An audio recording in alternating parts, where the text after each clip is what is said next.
बातें करते हम खेतों की और उसके रखवाली की। हम बीजों की बातें करते उत्तम जल संसाधन की। हम तकनीकी बातें करते फसलों के उत्पादन की। हर किसान का सपना सच हो जीवन सुखद बनाने को। गाँव-गाँव के हर आंगन का प्यारा सा ही दर्शन। कृषि दर्शन, कृषि दर्शन, कृषि दर्शन, कृषि दर्शन, कृषि दर्शन, कृषि दर्शन, कृषि दर्शन, कृषि दर्शन। किसान भाई बहन मन नमस्कार, जोहार। कृषि दर्शन कार्यक्रम में रौरमन का बहुत बहुत स्वागत है। किसान भाई बहन मन रौरमन जैसन की जानीला कि हम हमेशा रौरमन ले नवा और बेस जानकारी लेके आवेला है ने, लेकिन जानकारी लेवे कर आगे चलू हमने देखा थी कृषि समाचार। नमस्कार, कृषि समाचार में आपका स्वागत है। मैं हूं अर्चना। आइए देखते हैं आज कृषि समाचार में क्या है खास। मुख्यमंत्री पशुधन विकास योजना अनुदानित दर पर देता है पशु आहार। कृषकों के लिए लाह उत्पादन है एक बेहतर विकल्प। छोटे भूभाग में जुताई के लिए उत्तम है मिनी पावर बीडर। बेहतर पशुपालन एवं दुग्ध उत्पादन के लिए अच्छा और पौष्टिक पशु आहार एवं पूरक आहार की उपलब्धता सुनिश्चित करना बहुत जरूरी है। इसी बात को ध्यान में रखते हुए राज्य सरकार मुख्यमंत्री पशुधन विकास योजना के अंतर्गत संतुलित पशु आहार, मिनरल मिक्सचर और शीतवर्धक इत्यादि अनुदानित दर पर पशुपालकों को देने का कार्यक्रम चलाती है। इस कार्यक्रम का लाभ अधिकतम 10 या उससे कम दुधारू रखने वाले पशुपालकों को दिया जाता है। इच्छुक पशुपालक ग्राम सभा की अनुशंसा के साथ जिले के गव्य विकास पदाधिकारी के पास आवेदन कर सकते हैं। हमारे राज्य के किसान खेती-बाड़ी के साथ साथ वैकल्पिक तौर पर लाह उत्पादन भी करते हैं, जो कि उनके लिए अतिरिक्त आय का एक बढ़िया साधन है। परंतु यदि किसान चाहें तो लाह उत्पादन को प्रमुखता से करके अच्छी आमदनी प्राप्त कर सकते हैं, परंतु इसके लिए प्रशिक्षण की आवश्यकता होगी। भारतीय प्राकृतिक राल एवं गोंद संस्थान नामकोम रांची में लाह उत्पादन से लेकर उद्योग लगाने तक का प्रशिक्षण दिया जाता है। राज्य के कृषक इसका लाभ उठा सकते हैं। किसान भाइयों, अभी मटर लगाने का उचित समय चल रहा है। इस समय सब्जी मटर लगाकर अच्छा लाभ प्राप्त किया जा सकता है। सब्जी मटर की बेहतर उत्पादन लेने के लिए किसान आजाद मटर और स्वर्ण अमर नामक मटर के उन्नत प्रभेदों की बुआई करें। उन्नत प्रभेद स्वर्ण अमर और आजाद मटर, ये दोनों सब्जी मटर के उन्नत प्रभेदों में प्रमुख हैं और ये झारखंड की मिट्टी एवं जलवायु अच्छी उपज देने वाली होती है। मध्यकालीन फसल के लिए इनका चुनाव करना चाहिए। इसकी फसल लगभग 60 दिनों में तैयार हो जाती है।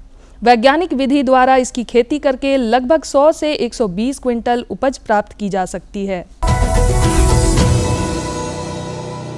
लत्तर वाली या कद्दू वर्गीय सब्जियों में अन्य कीटों के साथ फल मक्खी नामक कीट लगते हैं।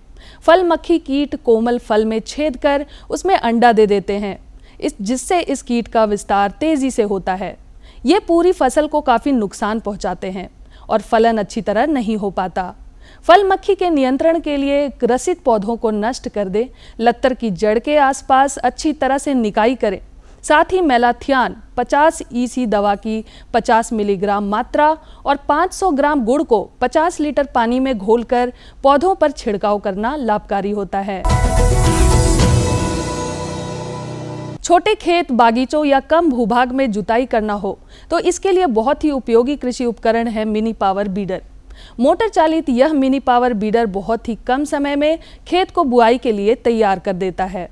इस उपकरण को मिनी पावर बीडर कहते हैं। ट्रॉली नुमा दिखने वाला यह उपकरण छोटे खेतों एवं बागीचों में जुताई करने के काम आता है। किसान इस उपकरण की सहायता से खेत के जुताई कार्य को आसानी से कम समय में खत्म कर सकते हैं। और अब एक नजर राज्य के कुछ प्रमुख शहरों के मौसम के मिजाज पर। आज राज्य के कुछ प्रमुख शहरों के तापमान इस प्रकार दर्ज किए गए। रांची अधिकतम 34 डिग्री सेल्सियस, न्यूनतम 20 डिग्री सेल्सियस। देवघर अधिकतम 37 डिग्री सेल्सियस, न्यूनतम 19 डिग्री सेल्सियस। जमशेदपुर अधिकतम 37 डिग्री सेल्सियस, न्यूनतम 22 डिग्री सेल्सियस। मेदिनीनगर अधिकतम 35 डिग्री सेल्सियस, न्यूनतम 20 डिग्री सेल्सियस। धनबाद अधिकतम 37 डिग्री सेल्सियस, न्यूनतम 19 डिग्री सेल्सियस। कृषि समाचार में आज इतना ही। किसान भाइयों, आपसे अनुरोध है कि कोरोना गाइडलाइन का पालन करते हुए कृषि कार्य करें। सभी कृषक टीका अवश्य लगवाएं और जिन्होंने टीका ले लिया है वे टीके का बूस्टर डोज अवश्य लें।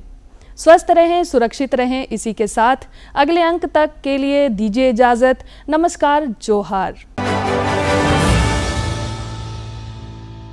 किसान भाई बहन मन, कृषि समाचार में रोरमन तकनीक कर बारे में, उपकरण कर बारे में, मौसम कर हाल कर बारे में और कृषि संबंधी नवा जानकारी मिलक है नी। एखन बेरा हो जाए एक छोटा सा विराम के। हम विराम के बाद घूर के आवा थी और रोरमन के जानकारी देवा थी।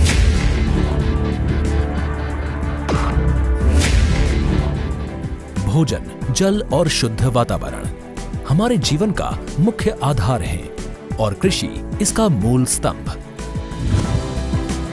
पिछले 60 वर्षों में विज्ञान आधारित कृषि का व्यापक प्रसार हुआ है। साथ ही कृत्रिम संसाधनों के बढ़ते प्रयोग से कृषि की सतत क्षमता पर चिंताएं बढ़ी हैं। प्रधानमंत्री श्री नरेंद्र मोदी जी के दूरदर्शी नेतृत्व के अंतर्गत रसायन मुक्त जैविक खेती एक महत्वपूर्ण प्रयास है। रसायन मुक्त जैविक खेती को बढ़ावा देने के लिए 5 वर्ष पूर्व सरकार ने परंपरागत कृषि विकास योजना तथा उत्तर पूर्व भारत में जैविक मूल्य श्रृंखला योजनाएं आरंभ की। ऑर्गेनिक फार्मिंग को देश भर में बढ़ावा देने के लिए सरकार अनेक प्रयास कर रही है। इसके लिए परंपरागत कृषि विकास योजना के तहत काम किया जा रहा है। न सिर्फ ऑर्गेनिक फार्मिंग को बल दिया जा रहा है, बल्कि उसके लिए वैल्यू एडिशन और मार्केट की व्यवस्था भी की जा रही है। भारत सरकार एवं किसानों के सम्मिलित प्रयासों से आज देश के लगभग 36 लाख किसान 38 लाख हेक्टेयर क्षेत्र में जैविक खेती कर रहे हैं। इसके अतिरिक्त हमारे देश के अनेक ऐसे क्षेत्र हैं जहां आज भी पारंपरिक जैविक खेती हो रही है। इन पारंपरिक जैविक क्षेत्रों को जैविक प्रमाणीकरण सुलभ कराने हेतु पीजीएस के अंतर्गत लार्ज एरिया सर्टिफिकेट का प्रावधान किया गया है। इस प्रक्रिया की विशिष्टता ये है कि इसमें प्रमाणीकरण मात्र 2 से 3 महीनों में हो जाता है, जबकि सामान्य परिस्थितियों में इसमें 2 से 3 वर्ष का समय लगता है। अंडमान निकोबार केंद्र शासित प्रदेश के कार निकोबार एवं नैन काउरी द्वीप समूह देश के सर्वप्रथम ऐसे प्रमाणीकृत जैविक क्षेत्र हैं। अभी हाल ही में संपूर्ण लक्षद्वीप को जैविक खेती के रूप में प्रमाणित किया गया है। वर्ष 2016 में सिक्किम राज्य पूर्ण जैविक कृषि राज्य के रूप में प्रमाणित हो चुका है। सुदूर उत्तर में हिमालय श्रृंखला के बीच स्थित लद्दाख ने भी पूर्ण जैविक के लक्ष्य की ओर बढ़ना शुरू कर दिया है। जैविक उत्पादों को बाजार सुलभ कराने तथा किसानों की उपभोक्ताओं तक पहुंच बनाने के लिए एक समर्पित जैविक खेती पोर्टल भी बनाया गया है। जैविक खेती पोर्टल के जानकारी मंच और विपणन मंच के माध्यम से किसानों को उच्च गुणवत्ता उत्पादन तथा बाजार उपलब्ध कराया जा रहा है। आशा है देश के सभी राज्य अपने जैविक क्षेत्रों का विस्तार करेंगे और देश में जैविक कृषि क्रांति को मजबूत करने में योगदान देंगे। जैविक उत्पादों की देश और विदेशों में बढ़ती मांग तथा जैविक उत्पादों का बढ़ता बाजार, किसानों की उपभोक्ताओं तक पहुंच तथा जैविक एफपीओ द्वारा जैविक कृषि व्यापार में भागीदारी हमारे किसानों को अपनी आय बढ़ाने का अवसर दे रहा है। पिछले 5 वर्षों में जैविक कृषि उत्पादों का निर्यात दोगुने से अधिक बढ़कर 7,000 करोड़ रुपए से अधिक का हो गया है और इसमें प्रतिवर्ष 20% से अधिक की वृद्धि हो रही है। उम्मीद है पारंपरिक क्षेत्र के किसान भी इस बढ़ते बाजार से लाभान्वित होंगे और जैविक कृषि आंदोलन को आगे बढ़ाएंगे। किसानों की मुस्कान समृद्ध हिंदुस्तान की है पहचान।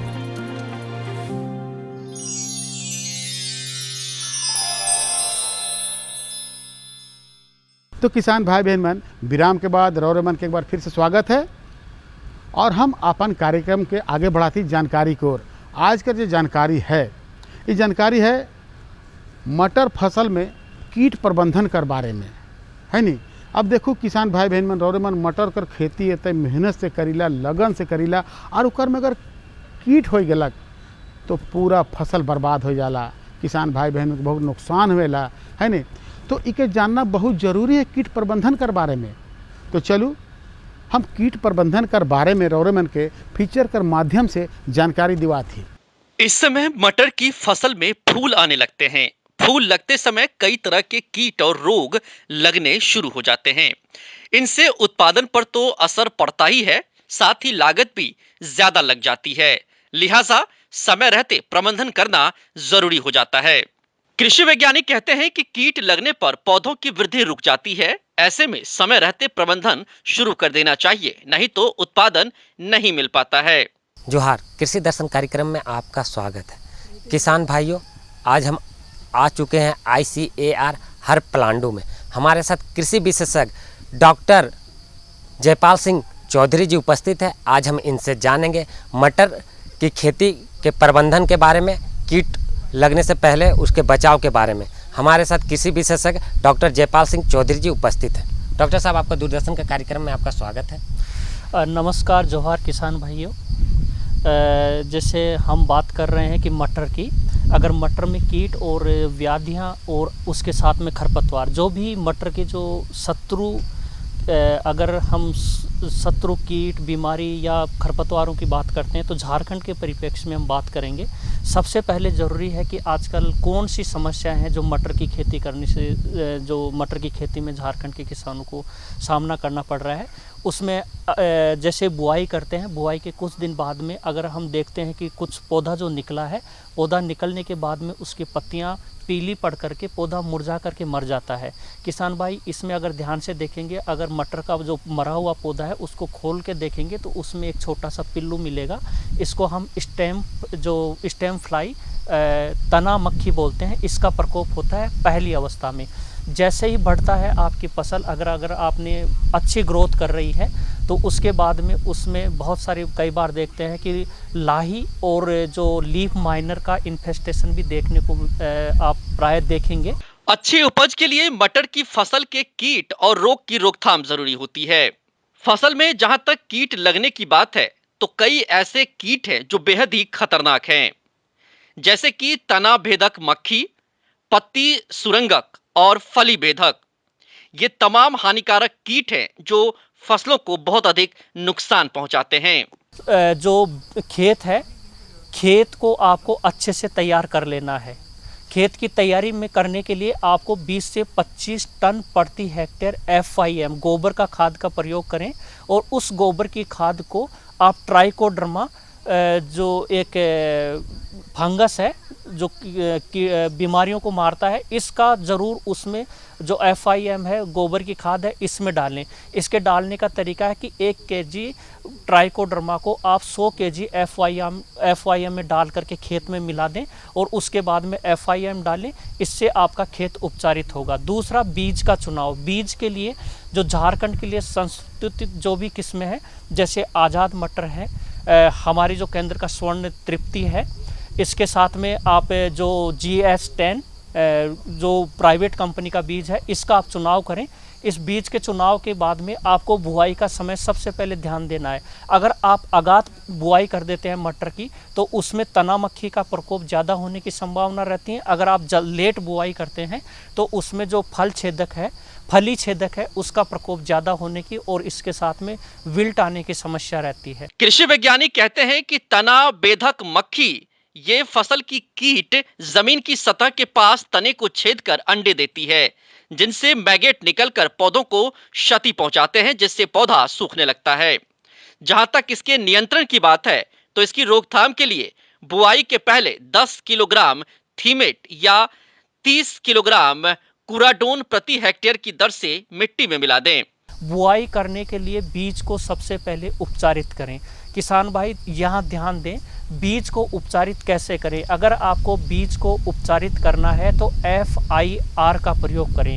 FIR विधि में क्या है, सबसे पहले F मतलब फंजीसाइड का जो कवकनाशी है, टेबुकोनाजोल आपको एक कवकनाशी है, उसको 2.5 ग्राम प्रति लीटर का जो बीज उपचार के लिए आता है उसको प्रयोग करके बीज को उपचारित करें। छाया में सुखाने के बाद में उसी जो बीज के ऊपर में दूसरी परत आप इमिडाक्लोप्रिड जो एक वीड फ्लो सीड फ्लो के नाम से आता है या फिर आपको गोचू के नाम से मिलता है। इसका दूसरा परत जब पहले वाली सूख जाती है फंजीसाइड की, तब इंसेक्टिसाइड का चढ़ाएं और लास्ट में आपको राइजोबियम का और उसके साथ में ट्राइकोडर्मा दोनों से आप बीज उपचारित करें। इन दोनों से बीज उपचारित करने के बाद में आप बीज की बुआई करें। पहले दिन बीज उपचारित, दूसरे दिन आप इसकी बुआई करें। खेत में हो सकता है आपको अगर स्यूडोमोनास कहीं पे मिल रहा है 1 केजी का पाउडर 1 केजी के पाउडर के रूप में आता है, तो प्रति हेक्टेयर आप इसका भी प्रयोग कर सकते हैं खेत में डायरेक्ट। इसको बीज उपचारित नहीं करना है। आप बीज उपचारित कर दिए, बीज को बुआई के बाद में दूसरे और तीसरे सप्ताह में मटर की बुआई करके, अगर आपके खरपतवार बहुत ज़्यादा समस्या है तो उस समस्या के लिए ल्यूफेरिन करके एक वीडीसाइड आता है, जिसको आपको 1 से 1.5 केजी प्रति हेक्टेयर 500 लीटर पानी में मिला करके छिड़काव करना है। जो पौधे के अंकुरण से पहले इसका छिड़काव करना है, आपका वीड कंट्रोल हो जाएगा। जहां तक पत्ती सुरंगक की बात है, इस कीट का प्रकोप दिसंबर माह से मार्च तक होता है। इस कीट की गिखारें पत्तियों में सुरंग बनाकर रस चूसती हैं। इसके नियंत्रण के लिए मेटासिस्टुक्स 26 EC का 1 लीटर मात्रा 1000 लीटर पानी में घोलकर प्रति हेक्टेयर की दर से छिड़काव करें। जैसे जैसे आपका पौधा बढ़ता है, अगर आपने बीज उपचारित किया है, पौध उपचारित किया है, तो कीट और बीमारी के हिसाब से आपको छिड़काव करना है। अगर आपका निमेटोड की संक्रमण की ज़्यादा आपका संक्रमण ज़्यादा है, पहले मैंने बताया पहचान कैसे है, तो उस अवस्था में आपको फ्लू पायरम एक निमेटिसाइड आता है। इस निमेटिसाइड को वेलम प्राइम के नाम से आपको मार्केट में मिल जाएगा। इसको आपको 1 से 1.5 लीटर को प्रति हेक्टेयर पानी के साथ में आपको देना है। दूसरा, अगर आपका तना मक्खी का प्रकोप हो रहा है या फली छेदक का प्रकोप हो रहा है, तो इसके लिए आपको फ्लूवेंडामाइड फेम या फिर स्पाइनोसेट जो सक्सेस या स्पिनटोर के नाम से आता है, या इसके साथ में आप कई बार जो थायोडाइकार्प जो लार्विन है, इसका भी छिड़काव कर सकते हैं। अगर बीमारियों का प्रकोप होता है तो पाउडरी मिल्ड्यू के लिए सल्फर पाउडर या आप हेक्साकोनाजोल या इसके साथ में पेनाकोनाजोल जो इसके नाम से भी मिलता है, पेनकोनाजोल के लिए 1/2 ml प्रति लीटर पानी के हिसाब से आवश्यकता अनुसार छिड़काव करें। तो देखो, अगर ये जानकारी नहीं रहले रौरमन के भारी नुकसान रहे नहीं हैं। अब ई नुकसान से रौरमन बच जाब हैं और खेती बढ़िया से करब, मटर फसल कर और बढ़िया मुनाफा होगी। तो किसान भाई बहन मन, चलू हम अपन कार्यक्रम के आगे बढ़ाती। दूसर जानकारी है, ये देखो जेमन मुर्गी पालन करे ना उमन के है ने कि ठंड कर मौसम में मुर्गी मन कर आहार व्यवस्था कर बारे में ये तो जानना बहुत जरूरी। जेमन मुर्गी फार्म करना, मुर्गी पालन करना है ने कि ठंड कर मौसम में उमन कर आहार व्यवस्था कैसे करे के है। तो इकर बारे में अगर विशेष खास कुछ जानकारी चाहिए तो चलू हम रौरमन के लेकर चलत थी। हमारे के जो विशेषज्ञ साहब हैं उनकर पास वह रौरमन के बढ़िया से जानकारी देवी है नहीं। आज हम आ पहुँचे हैं रांची स्थित बिरसा कृषि महाविद्यालय के रांची पशु चिकित्सा महाविद्यालय में, और हमारे साथ यहाँ के विशेषज्ञ डॉक्टर रविंद्र कुमार जी हैं। आइए उनसे हम जानते हैं ठंड के मौसम में मुर्गियों में आहार व्यवस्था के बारे में। सर, आपका हमारे कार्यक्रम में बहुत बहुत स्वागत है। जी हाँ, धन्यवाद।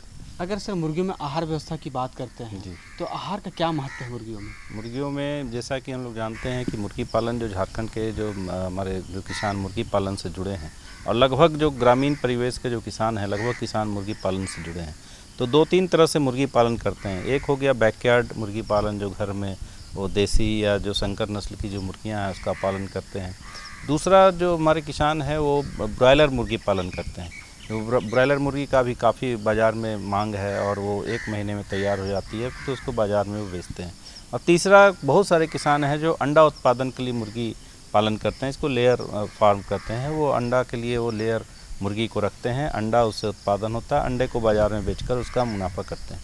तो जो मुर्गी पालन की बात करते हैं तो मुर्गी पालन में आहार का अपना एक खास महत्व है, क्योंकि आहार जैसे ही आहार में कमी होगी या आहार के पोषक तत्व में कमी होगी तुरंत इसका असर मुर्गियों की उत्पादन क्षमता में देखने को मिलता है, चाहे वो बढ़ने वाली मुर्गी हो या अंडा देने वाली मुर्गी हो।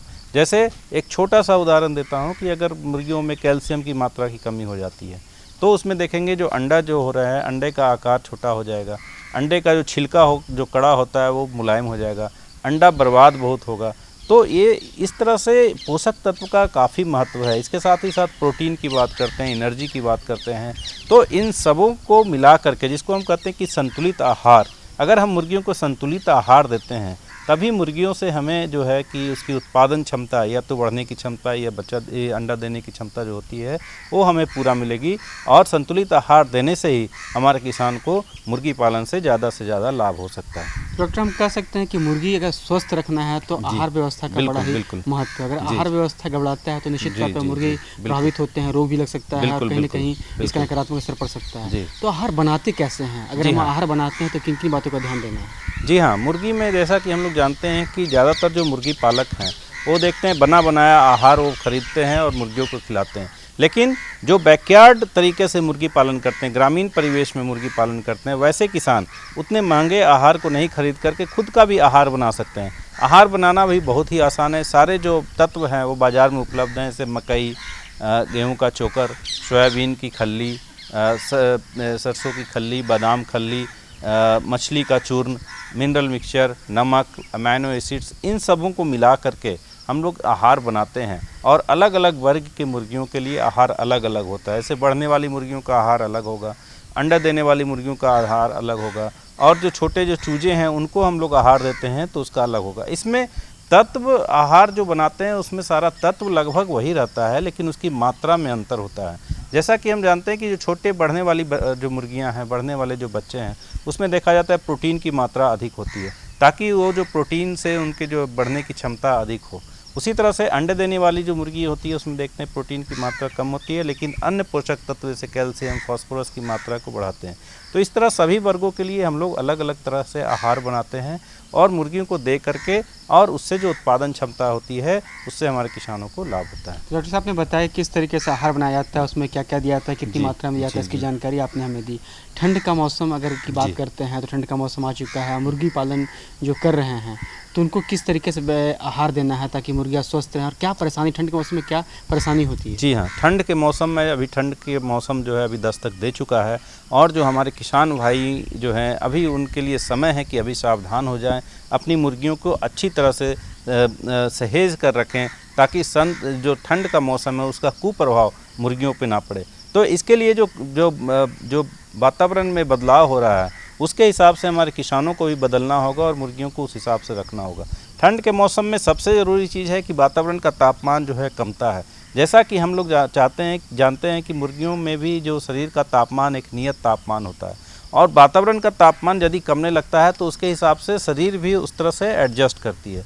तो जैसा कि हम लोग जानते हैं कि मुर्गी पालन, खास करके आप देखेंगे जो ब्रॉयलर मुर्गी पालन, बहुत सारे किसान ब्रॉयलर मुर्गी पालन से जुड़े हैं, तो इसमें देखा जाता है कि जो एक सप्ताह के जो चूजे होते हैं उसमें हम लोग लगभग 95 डिग्री फ़ारेनहाइट का तापमान देते हैं। उसके लिए आपने देखा होगा, हमारे किसान भी जानते हैं, उसमें बल्ब वगैरह जला कर रखते हैं, हीटर जला कर रखते हैं।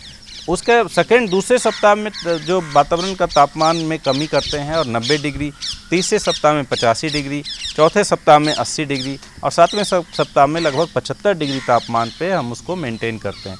तो इस तरह से वातावरण का तापमान जैसे ही ठंडा होता है तो हमको उचित वातावरण हमारे मुर्गियों को देना होगा, तभी मुर्गियों का पूरा शारीरिक क्षमता जो है उसमें विकास होगा। जो उसमें जो फिजियोलॉजिकल एक्टिविटीज़ जो होते हैं, जो शरीर के अंदर की सारी जो एक्टिविटीज़ होते हैं वो सुचारू रूप से चलेगा। मुर्गियाँ अच्छी तरह से खाना खाएगी, पानी पिएगी, तेज़ी से बढ़ेगी और उससे उत्पादन क्षमता जो है कहते हैं कि वो भी बढ़ेगा। लेकिन यदि वातावरण का तापमान में कमी होता है और मुर्गियों को सही वातावरण नहीं मिलता तो तुरंत इससे मुर्गियां प्रभावित होती हैं, मुर्गियों को बीमार भी हो सकती हैं, तरह तरह के रोग हो सकते हैं और इससे हमारे किसानों को बहुत नुकसान हो सकता है। तो बताओ, आज कर दुइयो जानकारी रो के दिली ये कैसन रहा बेस है नहीं? अरे भाई इसने जानकारी तुम लाइन के रो के देवी ला, और साथे हो कहिला भाई कि देखो अगर और ठीक क्वेश्चन जानकारी है या हमरे से कोई जानकारी चाहिए तो पता के जरूर लिखो। पता है कार्यक्रम कृषि दर्शन द्वारा केंद्र निदेशक दूरदर्शन केंद्र, रांतू रोड, रांची, और पिन कोड संख्या है 834001। तो इजाज़त लेवे कर आगे को बात और बताए देवा थी। देखो बहुत किसान भाई बहन मिलकर आती चिट्ठी आवे ना कहें ना कि देखो भाई हम फलना दिन कर प्रोग्राम नहीं देखे पारली, छूट गलक, हमके नुकसान हो गल, कैसे जानकारी नहीं मिलक। तो रौरेमन का चिंता कर बात न के, परेशानी कर बात न के, रौरेमन अपन मोबाइल के यूट्यूब में, फेसबुक में और ट्विटर में जाके देख सकीला और जानकारी के पाए सकीला। तो आज इजाज़त दो मकील यह दिना और यह बेरा नवा जानकारी के साथ फिर उपस्थित हुआ। तब तक नमस्कार, जोहार। हम बीजों की बातें करते उत्तम जल संसाधन की, हम तकनीकी बातें करते फसलों के उत्पादन की। हर किसान का सपना सच हो जीवन सुखद बनाने को, गाँव-गाँव के हर आंगन का प्यारा सा ही दर्शन। कृषि दर्शन, कृषि दर्शन, कृषि दर्शन, कृषि दर्शन, कृषि दर्शन, कृषि दर्शन, कृषि दर्शन, कृषि दर्शन।